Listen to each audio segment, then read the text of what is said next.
Railway station इन दिनों माफियाओं और सड़क छाप गुंडों का गढ़ बन चुका है। पिछले कुछ दिनों से आए दिन यहां पर मारपीट, झगड़े, विवाद और नए नए कारनामे सामने आते हैं। इसका कारण है कि रेलवे ने जिन लोगों को यहां का ठेका दिया है, उन्होंने यहां पर सड़क छाप गुंडों और गलत काम करने वाली महिलाओं को काम पर लगा रखा है।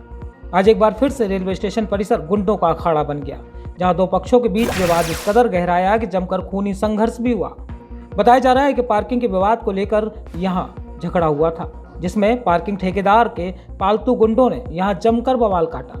इस घटना में इस कदर अराजकता फैलाई गई कि देखते ही देखते भगदड़ का भी माहौल बन गया।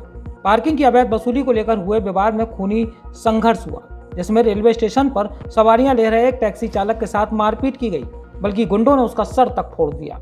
घटना के बाद पहले जीआरपी पुलिस भी गुंडों का साथ देती नजर आई। बाद में जब काफी लोग एकत्र हो गए, तब जाकर पीड़ित गरीब टैक्सी चालक को मेडिकल जांच के लिए भेजा गया। आपको बताते चले, यहाँ का ठेका राहुल यादव नाम के एक दबंग व्यक्ति ने ले रखा है और इसका सबसे करीबी एक माफिया पवन झा है, जो खुद को पत्रकार कहता है। आज हुई इस घटना में ठेकेदार अपने गुर्गेश सेवा राय, राजेंद्र राय सहित कुछ महिलाओं के साथ मिलकर टैक्सी चालक के साथ मारपीट करता नजर आया। वहीं व्यक्ति को बचाने आए अन्य लोगों को भी पीटा गया। दरअसल यह सिर्फ आज की घटना नहीं है। यहाँ के ठेकेदार का खास गुर्गा है पवन झा नाम का वह गुंडा, जो आए दिन मारपीट और हंगामे कराता था। क्योंकि इन दिनों खुद को पत्रकार कहने वाले गुंडे पर चुनाव मतदान के दौरान हंगामा कराने के मामले में मुकदमा दर्ज हो चुका है, जिसकी वजह से वह यहाँ से नदारद है और कहीं पुलिस से छुप कर बैठा है। लेकिन ठेकेदार राहुल यादव और उसके साथी पवन झा के पाले हुए गुंडों के हौसलों में कोई कमी नहीं आई, जिसका नतीजा है कि अभी भी आए दिन रेलवे स्टेशन पर आने वाले यात्रियों व वाहन चालकों से मानकों को ताक पर रखकर अवैध वसूली यहाँ की जाती है। अगर इनसे कोई सवाल पूछे या इनका विरोध करे तो उस व्यक्ति पर यह लोग तुरंत हाथ छोड़ देते हैं, यह भी नहीं देखते कि वह व्यक्ति कौन है। इन माफियाओं को जीआरपी पुलिस का पूरा सहयोग मिलता है।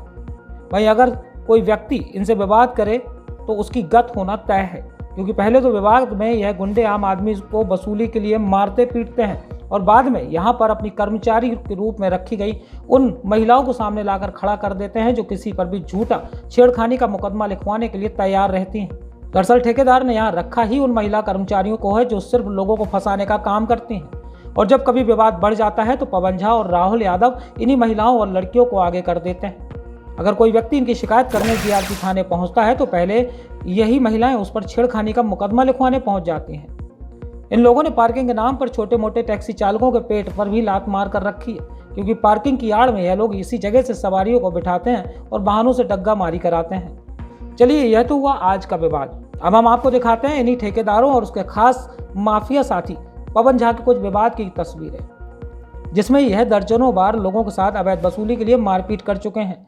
यह कुछ पुरानी तस्वीरें हैं जिसमें गुंडों का सरदार पवन झा खुद लोगों के साथ मारपीट करता और उन्हें गाली गलौज करता नजर आ रहा है। अब यह बात समझना बेहद ही मुश्किल है कि रेलवे आखिर इन विवादों के बाद भी खामोश क्यों है। पिछले दिनों पवन झा ने एक व्यक्ति पर लोहे का बैरियर पटक कर उसे मरणासन कर दिया था। इसके बाद भी पीड़ित का मुकदमा दर्ज नहीं किया गया, बल्कि पुलिस ने यह कह दिया कि उक्त युवक शराब के नशे में था। युवक को पहले मेडिकल और बाद में ग्वालियर मरणासन अवस्था में भेजा गया था। पता नहीं कि उस व्यक्ति का क्या हुआ। इसके बाद भी अनेकों बार पवन झा और उसके गुर्गों का मारपीट करते हुए वीडियो वायरल हुआ, लेकिन इसके बाद भी कभी कोई कार्रवाई नहीं हुई। लेकिन अब रेलवे अधिकारियों की इन माफियाओं पर नरमी कहीं ना कहीं रेलवे में यात्रा करने वालों के लिए सरदर्दी बन गई है। रेलवे स्टेशन परिसर पूरी तरह माफियाओं और गुंडों का अड्डा बन चुका है, जिस पर संज्ञान लेकर रेलवे उच्चाधिकारियों को इन ठेकेदारों और ठेके पर बैठने वाले अराजक तत्वों को यहां से खदेड़ना चाहिए, जिससे यहां आने वाले लोग खुद को सुरक्षित महसूस कर सके। हमारा नाम नरेश, क्या नाम है आपका? हमारा नाम नरेश राठौर रहेगा। क्या घटना घटी आज? कुछ नहीं, हम अपनी सवारी पकड़ रहे थे, मंदिर के अंदर टेम्पू लगाए थे, हम अपनी सवारी पकड़ रहे थे। इनका बंदा आएगा, इनका कार पार्किंग का काम हैगा। जब इनका कार पार्किंग का काम है तो टेम्पू सवारी पकड़ने क्या कर रहा था, ठीक है। जो कह रहे हैं कि हम गलत लगाए थे गाड़ी, हमारी गाड़ी इस साइड लगी, इनकी कार पार्किंग का सिस्टम इधर पे हैगा। हमने उनसे कि भैया रुक जा, मेरी सवारी है। तो कह रहा तू बोल कैसे रहा है, इतना ही कही। इसने गलेबान पकड़ लिया और हमने गलेबान पकड़ लिया। इन लोगों ने हमें चाबी बिता के 2 जनों ने हमें मारा वहाँ पे, हम पकड़े रहे। फिर उसके बाद एक लेडीज़ आई तो कह रही हमारे संगे भी बदतमीजी कर रहा है और वीडियो बना रहे हमारी, जबकि कैमरे पे पूरी रिकॉर्डिंग है कि कौन ने मारा कौन ने नहीं मारा। फिर उसके बाद झंडे के पास आए, फिर इनके जे आए, इनके संगे 3-4 लड़के आए, फिर इनने मारा और कौन लोग थे, क्या नाम है? जे हैंगे नाम राय साहब हैं जे लोग, पवन झा का वो बहुत चल रहा हैगा क्या? पार्किंग ठेका। अच्छा, तो मनमानी हो रही वहाँ पे? अपने मनमानी तो कर ही रहे टेम्पू, इनको इसका क्या मतलब है टेम्पू वालों सवारी से? इनका ठेका काय का है? वो कार गाड़ी का 4 व्हीलर का। 4 व्हीलर का। हाँ, आप 3 व्हीलर चलाते हैं? हम 3 व्हीलर चलाते हैंगे। कौन कौन है इसमें? इनमें 2 जन थे तो वो फरार हो गए, हम पकड़े थे, उन्हें हमें जबरन छुड़ा के उन्हें भगा दिया गया। फिर उसके बाद जेआन के संगे 2-3 लड़के हो रहा है, इनने भी मारा, उनने भी मारा हमें। लेडीज कौन है थी? लेडीज़ वो वहीं पर इन्हीं के संगे कार पार्किंग में ही। अच्छा, ठेका कौन का है?